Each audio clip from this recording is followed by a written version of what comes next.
বিক্ষোভ দমনে সেনাবাহিনীর অস্বীকার হাসিনার ভাগ্য নির্ধারণ করে দেয়। বিস্তারিত থাকছে প্রতিবেদনায়। বাংলাদেশ ব্যাপক বিক্ষোভের মুখে দীর্ঘদিনের নেতা শেখ হাসিনার হঠাৎ করে দেশ ছেড়ে পালিয়ে যাওয়ার আগের রাতে সেনাপ্রধান তার নেজালের সঙ্গে বৈঠক করেন। সিদ্ধান্ত নেন কারফিউ বলবৎ রাখতে সেনারা বেসামরিক লোকদের উপর গুলি চালাবেন না। বৈঠকের আলোচনা সম্পর্কে জানেন এবং দুজন সেনা কর্মকর্তা বার্তা সংস্থান রায় এই তথ্য জানিয়েছেন। সেনাপ্রধান জেনারেল ওয়াকার উজ্জামান পরদিন সকাল শেখ হাসিনার সরকারি আবাস গণভবন যান। প্রধানমন্ত্রীকে তিনি জানান তিনি দেশ জুড়ে যে কারফিউ রেখেছেন তার রাস্তায় তার সেনারা অপরজ্ঞ। বিষয়টি সম্পর্কে রেপ করা হয়েছে এবং এক ভারতীয় কর্মকর্তা এ তথ্য জানিয়েছেন।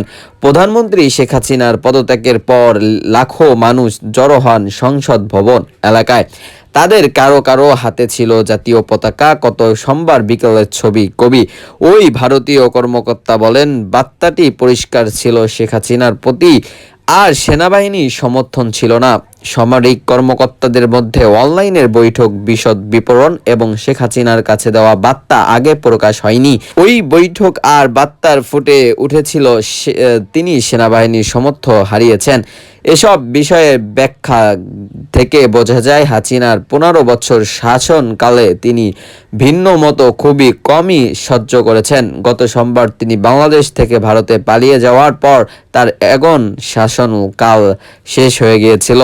গত রোববার দেশবাসী সংস্থান কর্মকর্তা 51 জন নিহত এবং শতাধিক আহত হওয়ার পর দেশবাসী অনিশ্চয়কালে কারফিউ জারি করা হয়েছিল।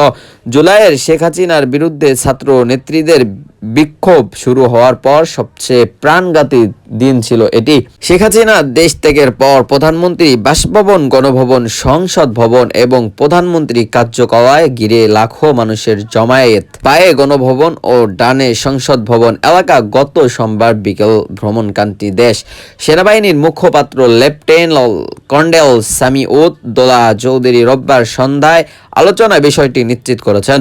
তিনি একে যেন পর হামলা নগদ তথ্য নিয়ে নিয়মিত বৈঠক হিসেবে বর্ণনা করেছেন। সে বৈঠকের সিদ্ধান্তের বিষয়ে আরও প্রশ্ন করতে তিনি বিস্তারিত জানেননি শেখ হাসিনার সঙ্গে।